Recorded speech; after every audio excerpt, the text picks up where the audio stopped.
Today's guest on the What Fuels You podcast is Manoj Pinna. Manoj is the co-founder and CEO of Seattle-based Pebble Health. Pebble Health levels the playing field between small businesses and startups and Fortune 500 companies for employee benefits. Pebble Health is used by people in 20 states, making it available for small employers to offer generous benefits such as fertility, zero deductible health plans affordably, or save 30% on benefits spending. Over the past 17 years, Manoj has been driving change in staid and efficient industries, including finance, Fintech, and healthcare. Welcome, Manoj. So good to see you. Thank you so much for joining. Hey, Shana, it's great being here. We're going to start with some rapid fire. My first question is, I know your co-founder, you just said, is in India, but I'm curious if you could teleport anywhere right now, where would you go and who would you take with you? I would go to India, just like my co-founder is right now. So I was just telling Shana before they started that he's in India for his grandmother's 100th birthday. I would also go to India right now with my 3 children because just with the travel restrictions with COVID, we haven't traveled there. And my youngest hasn't seen her great-grandparents. And just in the last few weeks, my grandfather told me that meeting my 2 older children has been one of the highlights of his life. And he doesn't know how much more time he has because he's gotten COVID twice in the last year and a half. And he has other health conditions. So I would love to make it happen quickly. Well, I hope you get to do that because this question maybe prompts that type of response. And then you realize, like, I got to make this happen. So hopefully you can. What is your habit that you're currently trying to break? I get on Twitter for 5 minutes every morning when I wake up. And that serves no purpose whatsoever. And I would love to break that habit. Yeah. Does it end up turning into much longer? No, the worst of it is probably 15 minutes. By the time somebody in my home needs my attention. So there's a natural stop right there. Yeah. Well, with 3 kids, how old are your kids? 3-year-old twins and a 15-month-old oh my goodness. Toddler. Yeah. I look back all the time on my kids' photos. I have 17, 15, and 12. And it's so cliche to say it goes so fast, but you are right in the thick of it. You're in an intense moment right now. So I'm surprised you even get 15 minutes. That's great. What book are you currently reading? If you've got time, I'm doubtful you even do. Maybe we have to switch it to like a TV show. Oh, no, I mix it up with audiobooks as well. So I do this thing where I have the same book that I have as an audiobook, then I pick it up as a ebook. Never physical books nowadays because I don't know where I would carry it with me. Anyways, I'm reading Hamilton right now and really enjoying it. Oh, Hamilton, nice. And what's a trait that you most admire in other people? The ability to let things go. Yeah, that's a tough one. Yeah. Especially for entrepreneurs, right? This is your other baby, your 4th child. So yeah, it makes sense. Okay, so are you mountains or beach? Mountains for sure. Nice. And that's great that you're in Seattle because we've got mountains everywhere. Yeah. What is your favorite guilty pleasure? Can I just use the catch-all and say food? What kind of food? You got to get more specific. I haven't met a cuisine I disliked so far. No, you like to eat. I like to eat and I like variety. Yeah. And so even when I travel, food is an important part of even that travel. Yeah. And so since your family's from India, have you found good Indian food in Seattle? And if so, what's your favorite restaurant? Yeah, so I'm lucky in that Seattle is a very good location for Indian food. The best ones are on the east side with a couple in University District. So if you like South Indian food, for me, that's Chili's in University District or Kathakali in Kirtland. Mm. And North Indian food, I think it's more spread out. There's a couple of options even in Seattle that work quite pretty well. So South Indian food. Where in India are you from? I'm from the southeast coast, so South Indian is home food for me. Yeah. Um, People laugh when I say this, but it is true. I've eaten rice 3 meals a day for years on stretch in different forms, um, because even Indian dishes like dosa, the crepes, they have a decent amount of rice in them. Yeah. So yeah, I've gone a few thousand meals straight, having rice in every meal. Well, that's quick and easy and it's predictable, right? And it's filling. So it hits on a lot of things that you need. Okay, so tell me about your childhood in India and when did you come to the US? I came to the US after I finished college. Yeah. That's my first time traveling abroad, and because I grew up in Southeast India. All four of my grandparents were teachers, and my parents were educated, although not particularly well off. And yeah, grew up in India, went to school there, went to college at IIT Madras. Yeah, I read And about that. I don't know a lot about the different schools there, or even I've not been to India, and I have many friends who are Indian, and also have had many guests on the podcast who are from India. And I always tell everyone, I'm like, I just want to go to an Indian wedding so badly. Like they look like so much fun, and everyone that I meet from India, as far as my friends, they have a big discussion about like the South from the North and like where specifically they're from. And there's a whole discussion around the food. yeah, so I'll give you an example. So because India has developed quite a bit even over my lifetime, where when I was born, 60% of all Indians were completely illiterate. And we used to have to do this thing where you would help somebody down the street write a letter because they couldn't. Things are very different right now. But part of that is, there used to be these locations near where I grew up where other relatives lived, and it was a day's journey away. And now you look at the same places on Google Maps and realize they are 50 miles apart. So going to the beach was this big thing you did once every 2 years. And then I realized I was born 35 miles from the beach, from the sea. And you just don't think about it if you grow up in India because it's all measured in time anyway, right? It's the physical distance doesn't matter. It's just the infrastructure was so much worse back then. Yeah. That's how it looked. And what were some of the key like industries, or what were some of the opportunities as far as jobs for your relatives? Oh, that's a great one. So, as I mentioned, all four of my grandparents were teachers, in one form or the other, employed by the government. And the same was true also of my father. He was a bank teller, and because it's employment with the federal government, it was a very prestigious thing back in the day. And I distinctly remember this when I was, let's say, 3 or 4. Our landlady, the person who owned the apartment and who was renting it to us, gave me a fountain pen and said, I hope you'll be a notary one day. So Another prestigious job, I'm sure. yeah, I have to assume. Yeah, so that's how it used to be. And then when I was 6 or 7, India went through this rapid liberalization phase where they opened up the economy. And so for instance, that's when Coca-Cola and all these things come to India for the first time. And that opened up a bunch of opportunity for people. So eventually my father quits his government job and becomes an entrepreneur in the private sector, which everyone told him was crazy. What was his company about? What was the industry?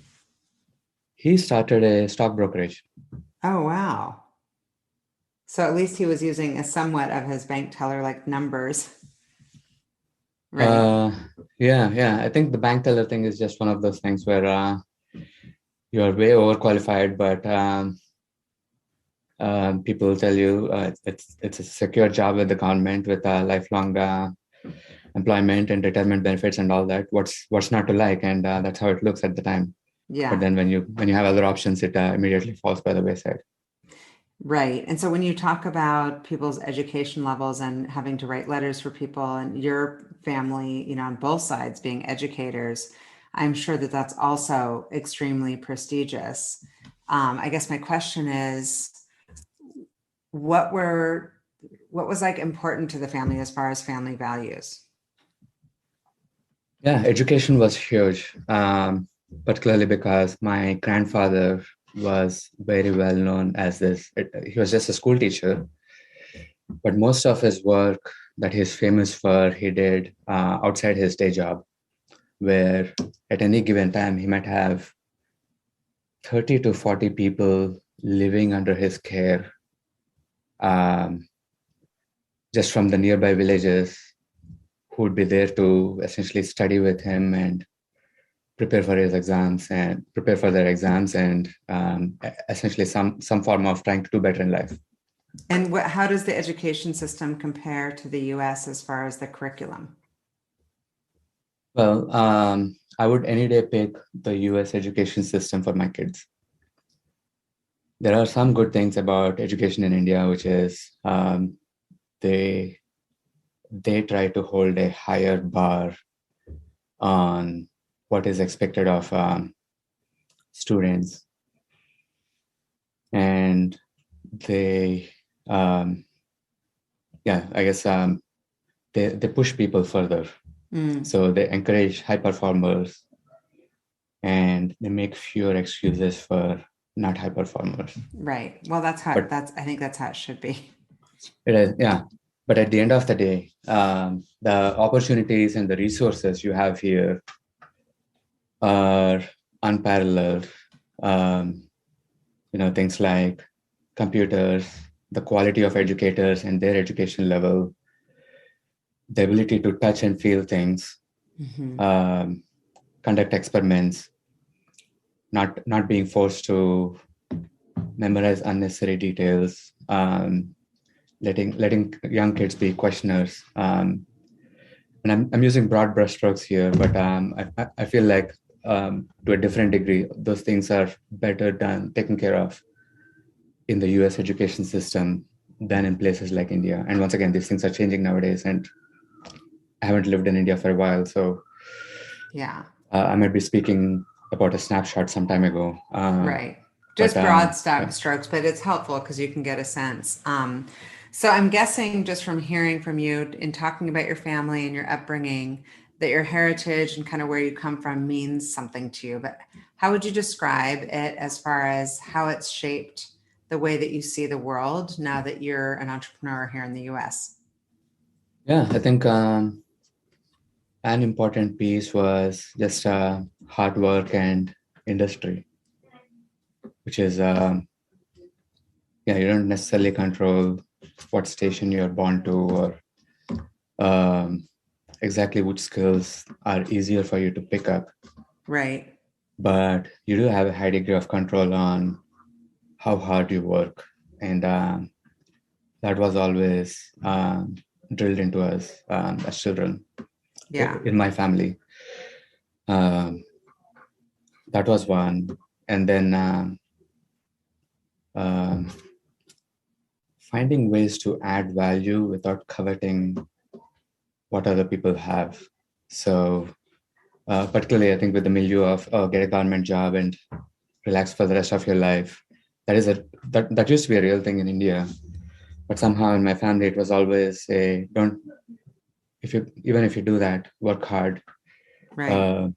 Serve the people who come to you for services, even if you're a government employee. That was the general attitude, and I took that pretty far with me in life. Yeah, clearly. I mean, definitely. And so when you were little, I guess you said us. You've got siblings. Where are you in the birth order?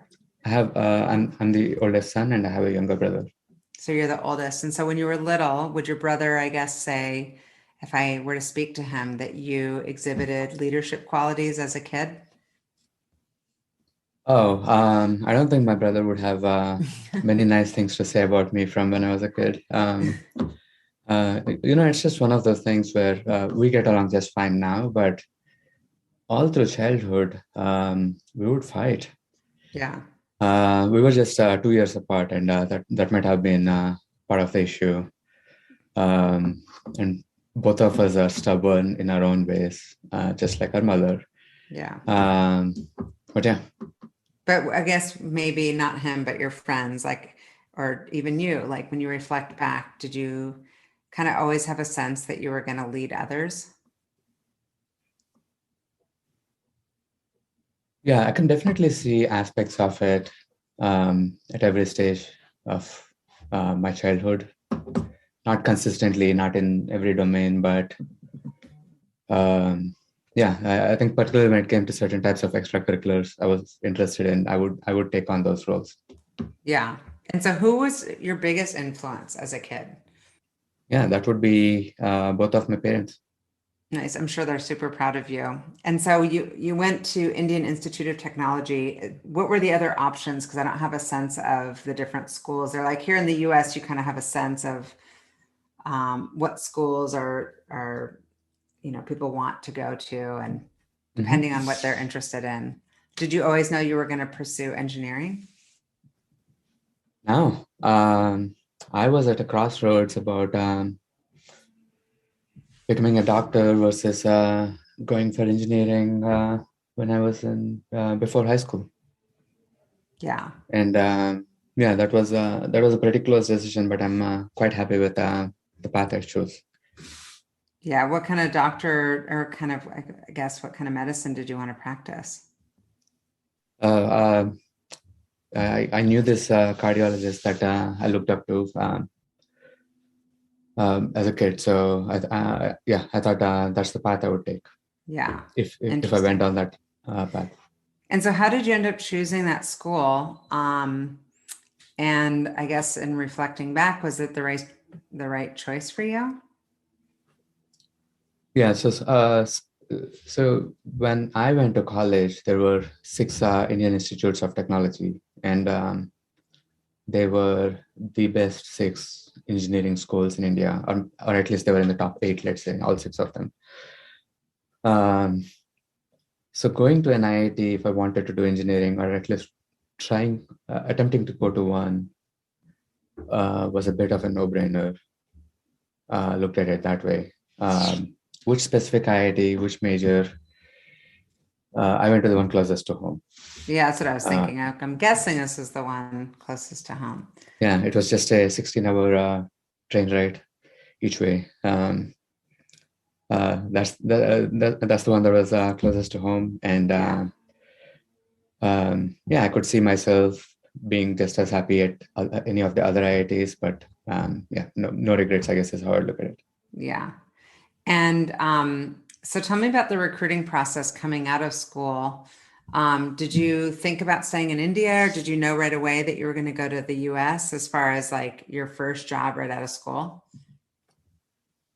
If had you asked me then, I would have said I'm interested in living in India.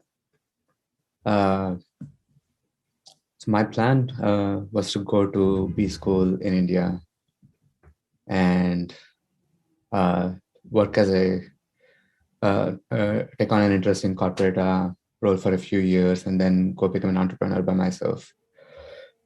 Um, and it just so happened that, I was always big on just having an insurance option because, that's my family background, right? Yeah, we were educated, but we weren't particularly rich. So I guess it's my family's version of teach yourself welding in case this acting thing doesn't work out, kind of a thing. Right, right, right, right. So final year of college, this US based firm comes recruiting to the IITs, and I go, oh, let me apply to that. That's a good backup option. And I do get the role. I was one of two people selected out of IIT Madras, and and then I take a second look at it and I go, wow, all the people I met in this hiring process were quite impressive. And the work they're doing is very interesting for somebody like me. Yeah. Instead of going to B school in India, I could also go to B school in the US. I could rack up a couple of years of work experience at this thing and go to B school and then move back to India. And a US um, B school degree holds just as much sway in India, if not a little bit more. Right. So that was the plan. I moved stateside, and I guess I like living in the US so much that I never moved back. I'm here now, 17 years. 17 years. Where did you move? Where was your first stop? It's a very unusual place. I first lived in Richmond, Virginia, which is basically 2 hours south of Washington, D.C. Yeah. And what took you there? You said that they were working on interesting stuff. What exactly were they working on, and which company? Yeah, so I was recruited by Capital One, which I think is a top 5 US bank now in terms of size. Mm-hmm. Back then it was they've already IPO'd, but still a relatively small credit card company. Mm-hmm. And Capital One's unique insight was that, and this is from the 90s, when they were founded, was that you could use data and technology to make and execute on much better decisions than other people. And you can use that set of skills to offer everybody a different product. You can mass customize products you offer to people as opposed to saying one size fits everybody. That was a unique insight, at least unique by the world of banking and financial services in the 90s. Right. What was your role there? It was called business analyst, but what it meant was I was trying to make decisions on what products get offered, how are they designed. Using data analysis. Using data analysis, customer research, basically anything that needs to happen. But the company had a strong streak of use data, use numbers, make decisions in their DNA. Figure out who gets which credit card. Yeah. How are those things priced? But everything down to marketing strategy, which is there's 300 million Americans. How are you going to reach them? And what are you going to tell them when you reach them? And a big channel for Capital One back then was direct mail, which is you get these things in the mail. Capital One was the largest user of mailing services in the US after the US government. The company was mailing so much that they could go negotiate their own mail rates with the USPS. Just as a side note. Yeah. Well, I think I have gotten lots. You remember those? Yeah, for sure. And so, so you worked at Capital One. You also had a stint with Zest Finance and Nubank. Did you kind of think that the projection for your career was going to be staying in finance and fintech and kind of in that sector? No, not in particular. So I think the set of skills that took me to a place like Capital One, or that pushed me from engineering to B school or wanting to go to B school, was my realization at some point that I have a set of skills that apply just as well in many different domains. Mm-hmm. And I don't have any strong affinity. I did not have any strong affinity at any point in the past to a specific industry sector. I was more focused on how do you make decisions, and what specific set of skills I can bring to bear on how you make decisions and execute on them. That was the most interesting aspect to me. So I could have just as well been in not banking and financial services. I could have been in management consulting or any of these allied sectors, and been just as useful. Right. So are you still tracking fintech as a sector though? And if so, what's your opinion as far as the future disruption in that area? I don't track it a whole lot nowadays just because my current work and my Yeah, family you're takes deep in healthcare. Yeah. enough of my time that it just doesn't leave me enough time. But I guess one very interesting that's happening across the globe right now is, the future just arrives unevenly, right? Which is um, it's less true in the US. But a general thing, if you traveled in places like India or Brazil or Africa, would be that you could travel 50 miles and you could also be time traveling, because you would have gone back in time by 30 years by traveling 50 miles. Yes, much different Um, than in the US. yeah, yeah. And that's true across countries. Yeah. Even a place like Europe is further behind on the US on a bunch of things. Right. Um, so one general observation is the future has just come unevenly in fintech, and a large part of very interesting work right now seems to be do something that's working really well in one place and apply it in other places. Um, that's but and I do not mean that in a negative, pejorative way, because yeah, if it's just a phone app, that's not doing a whole lot of value add. But fintech is so complex when it comes to the regulatory structures and legal minutia of how they can be delivered in each place that by itself is a huge lift.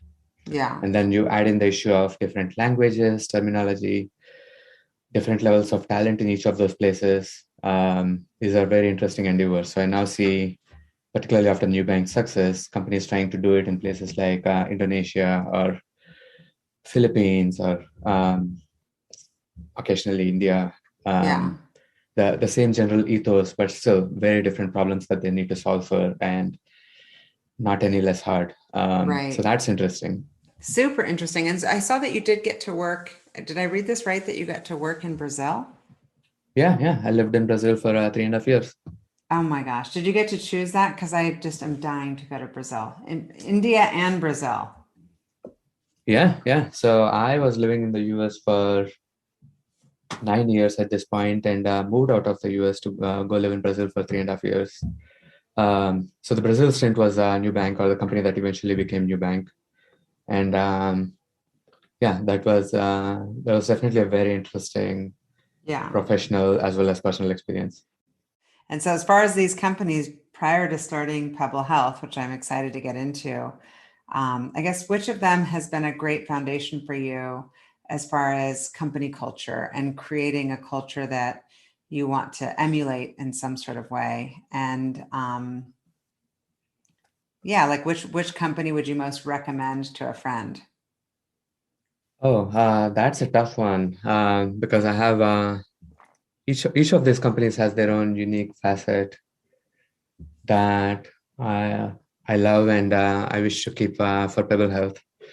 Um, but probably the one that has the most in common with the parts I like with all my previous companies is probably Capital One. Yeah. I'm excited to get into the culture of Pebble Health and kind of what you've drawn from your past and thinking through it. But first, so you started Pebble Health during the pandemic in 2020. First, why don't you start by telling our listeners what the company does? Yeah, so we level the playing field between small and medium-sized businesses and Fortune 500 companies for employee benefits. So companies like Walmart or Capital One or Google do employee benefits very, very differently. And I gave those examples because none of those companies do it similar to each other, but they still have a lot of control on how it's done, and they have a lot of control on cost.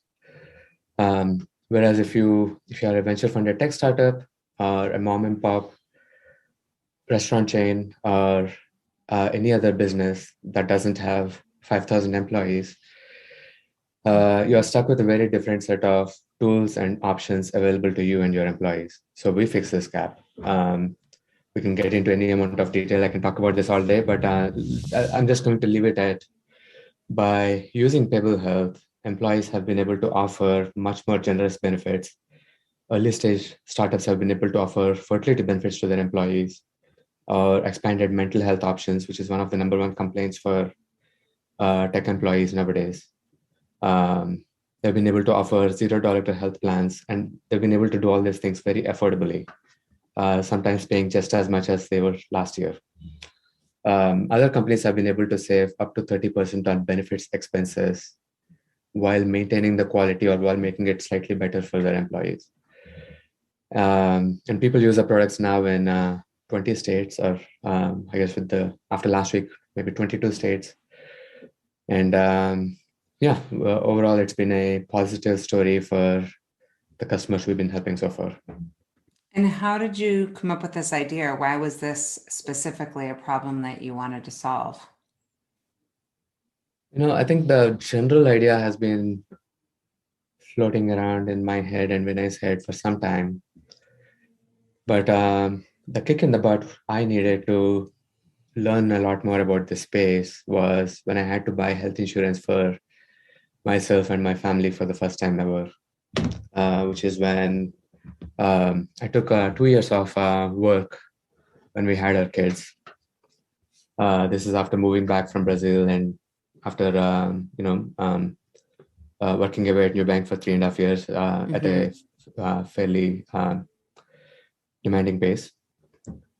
And for the first time ever, I didn't have employer offered health benefits, and I had to go get on the Obamacare exchanges to see what's out there. And I was just shocked at the cost of it compared to what we were getting in return for it, or compared to what I expected our family to spend over the next few years.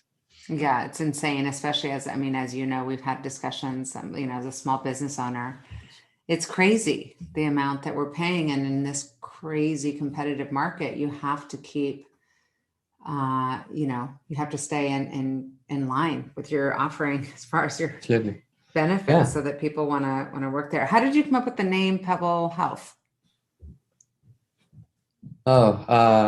We wanted a 2-syllable English word that had no connotations as they relate to sickness or wellness for that matter, that had a free domain.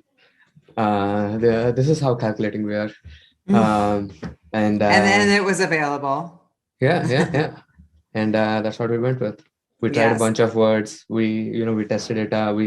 We said it on the phone. We said it aloud, and we wanted to make sure that it sounded good on all media. It makes you want to say it. I do like it. And so you mentioned Vinay, that he's in India with his 100-year-old grandma. And how did you guys meet one another? And what was the vetting process like to make sure that you would work well together as far as, startup co-founders? We've known each other from the first day of college. So I guess that's an advantage of knowing somebody for a very long period of time. Right. The idea of working on a company together was, it was an easy decision when both of us were interested in the same things. Yeah. When I think about it, though, because there's oftentimes, it's kind of a no-brainer, because we knew each other as children, or we went to college together. It seems like the even better way of vetting would be like we worked together side by side, because knowing someone and working alongside them can be two different things. And when I think about starting a company with someone, it's also like, what are our goals? What's our work style, work ethic, and where are our skill sets complementary? So what was your process like to kind of have those conversations, or was it just like, hey, let's just do this? Oh, no. Unlike most entrepreneurs, I am able to see the downside to most situations. I feel like enough entrepreneurs usually just, particularly in the early days, are so optimistic that they cannot foresee any ways in which they might potentially fail. And sometimes that the downside to that is they do not plan and address those scenarios. And that's why some companies fail. So in my case, I'm perfectly capable of seeing those situations. So with Vinay, we did create a fake project to work on over several months. So we'll have a good sense of our own working styles because, we have never actively worked together in a work setting or in an office setting. Yeah, that's smart. And it That's was, really smart. yeah. I like that. I'm gonna I don't know, try to remember that because it's such a good idea. And what is your business model as far as how the company makes money? We charge a fixed per employee or per member per month fee to the employer because we only work with small and medium-sized employers who are offering benefits to their employees. We say, here's the per head charge for working with us with a small additional performance fee at the end of the year, depending on how we did through the year, including cost as well as employee experience. And so the cost obviously is easy to measure as far as the employee experience.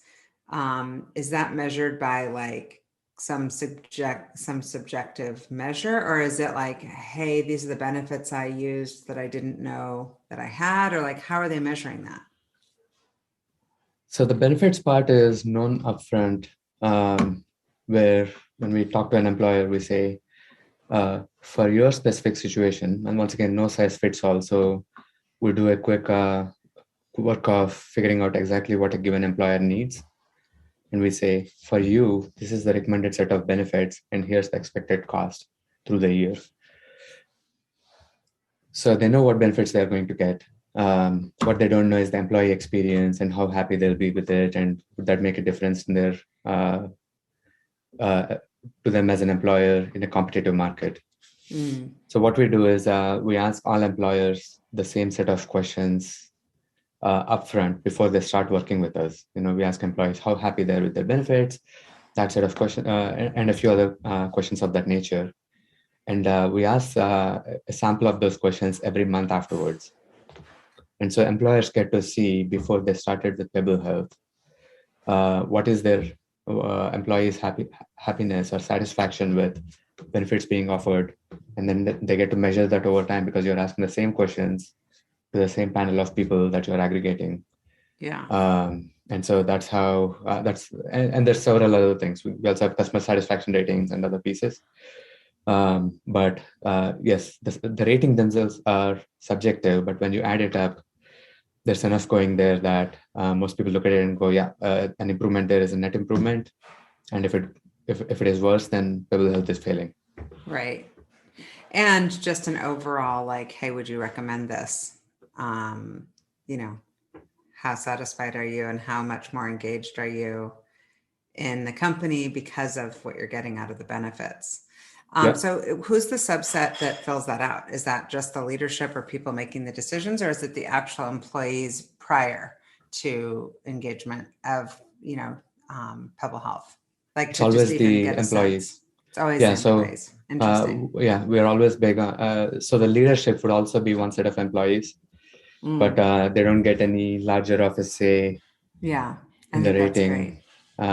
So we always believe in the primary source of information at every point. One thing that people, I think, screw up pretty often is substituting some abstraction of customer feedback for the direct customer feedback. Yeah. So in our case, I'm big on, I do some amount of customer support every day. And I've done it even at New Bank when we had millions of customers. And it's one of those things where you could look at the numbers, you could look at the abstractions, but they never tell you the whole story. Yeah. You keep your finger on the pulse that way and really know kind of from the customer standpoint, like what's actually going on, and you're more effective to ask good questions. And that makes sense. I'm guessing your competitors are not doing that. And I'm also guessing that you do have competitors. If so, like what's your specific competitive advantage over those other companies? We offer a set of benefits that employers can never get. So if we did not exist, these employers would go with what's standard in the industry today. which is either something like the Blue Cross Blue Shield or is much smaller, not very tech-enabled, what's called a third-party administrator. Yeah. And by working with us, their employees have much better benefits, richer benefits. The experience is better, and the employer saves time and money. Yeah. So all good things. And so all you good guys things. have raised how much money, and I guess how has that process been for your company, the fundraising process? I would like to say it has been very difficult, and we had gone through a large amount of adversity for it. But the answer is we didn't. To date, we have raised 17.3 million Wow. across 2 rounds, and it's the same set of investors in both rounds. Yeah, they were like, we want first dibs. Yeah. So the lead investor is XYZ. The managing partner is Ross Fubini. And I've known Ross for a few years before he invested in Pebble Health, just because of our shared investments in other companies in either LATAM or Asia. And then our second largest investor is Founders Co-op, who's the connection between us. Yes. We'll give a shout out to Chris DeVore. Yeah. And an amazing set of investors. For sure. So I think a large part of your audience for this podcast is Pacific Northwest based. And I would highly recommend that people work with Founders Co-op if that's an option. Yeah, Chris is amazing. He's kind of a unicorn in that he's, super smart, super connected, humble, honest, just a good person. So I agree with you. So you've raised all that money, and what's your plan? What do you want? What are you going to do with the money? I know that you're hiring a bunch, and I'm curious how dialed you are as far as your recruiting process and attempt to build the culture that you're trying to build. Yeah, so our plan is to take what we are doing right now and make it something that scales really well to a large number of employers. So we are big on maintaining that employer and employee experience of working with us. And what that means is we need to be super deliberate. So today we are not still stepping on the gas. We are still in something like a closed beta. And there's a little bit of a wait list essentially for people to work with us. Yeah, well, that's a good position for you to be in. I don't know. We would love to actually do all that business today and open ourselves up wider. The issue is we have to also solve a variety of problems that are internal to us that the customer never sees. Mm-hmm. Wherein for us to grow 10x or 2x even, we need scalable solutions wherein that employee experience and the employer experience stays constant without us hiring at the exact rate at which we're growing customers. Mm-hmm. And so that's a very interesting technology problem and a very interesting set of product and process design problems. And that is what we're spending all of our time doing right now. And that is what all our hiring efforts right now are in the service of. Okay, got it. And if somebody's listening and looking for a job, why, as far as the employment branding part of Pebble Health, what makes your company special, and why would someone want to come work there? We are tackling one of the largest problems in the US economy. Healthcare takes up 20% of our GDP. And for all that, it's more than many other world economies combined. And for all that money, patient outcomes are no better than other developed countries. And experiences are also no better. I think, I don't even give, most founders have do this thing where they talk about an anecdote that pushed them to start this company.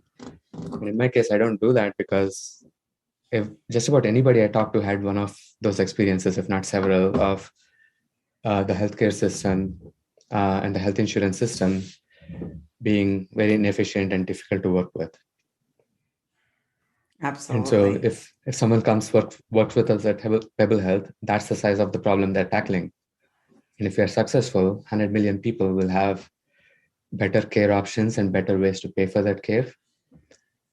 And we would change the arc of the US economy.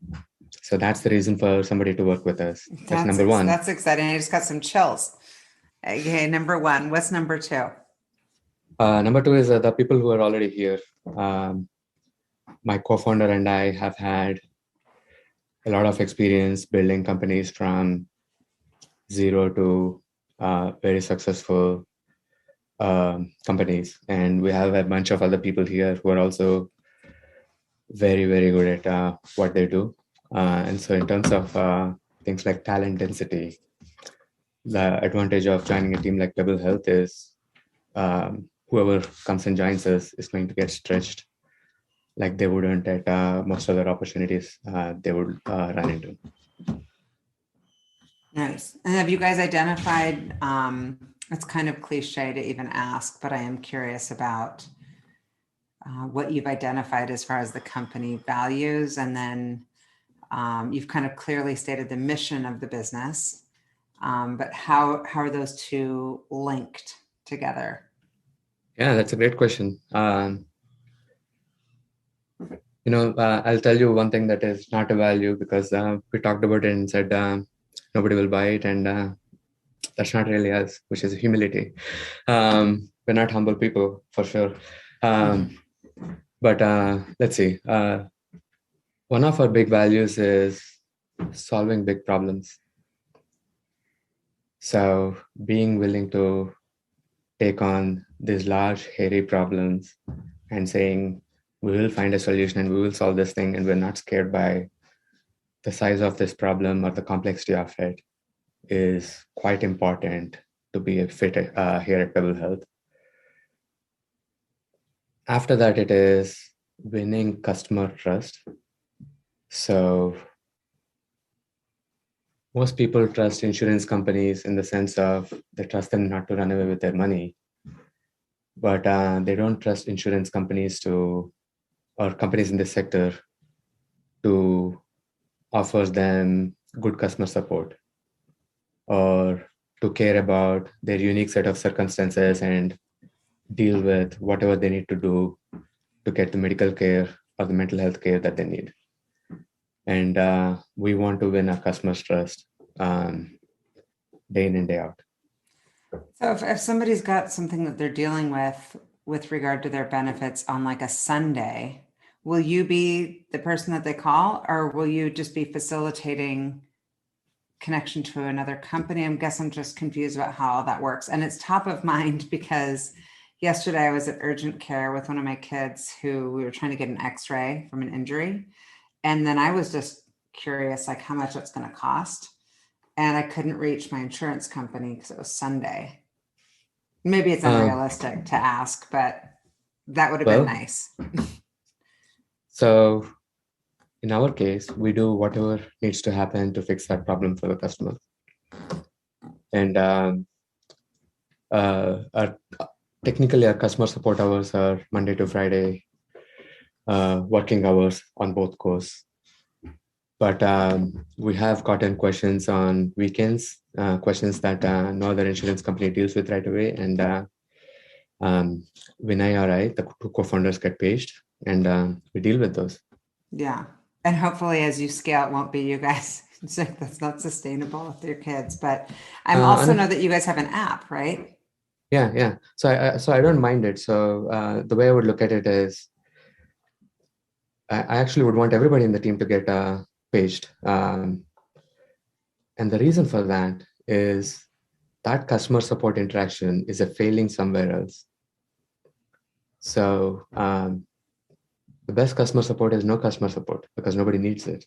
is how I would look at it. So I would say the fact that somebody had to reach out to you means you engineer or you designer or you product manager have failed at something.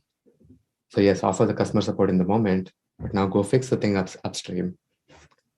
So you don't get that call on the weekend. Yeah, that's a very, very good point. I never really thought about it like that. And it's a perfect actual segue to my next question, which is, how do you personally create balance in your life?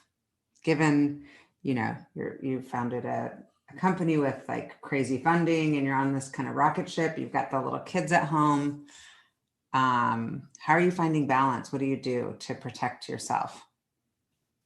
Yeah, for me, it is family, work, a small amount of time for, I guess, health, wellness, exercise, some recreation. That's about it. And sleep, I guess. So that's about it. So it's in many ways, it's just a prioritization exercise, and it's deciding what's important to you. Yeah. What do you do for your exercise? Nowadays, I'm skipping it way too often, but yeah, I just have a workout room in my home, which has just about everything I need, and I live 2 blocks from Volunteer Park. Oh, nice. So I go for a run there, and then lift a few weights. So my final question for you, and thank you so much for joining, is what fuels you? What fuels me? Family and work, I guess. Good things. Yeah, quality time with the children. They're at that phase in life where they ask very interesting questions, and everything is still a new experience for them. I'm really enjoying that this phase of their lives much more so than people tell you it changes. Every phase of life is different, but 3-year-olds are just more fun than newborns. Yeah, and the other piece is I'm very excited about what we're doing here at Pebble Health and the amazing team that's helping us execute here, and I'm looking forward to the impact we would have on the 90 million people who get employer provided benefits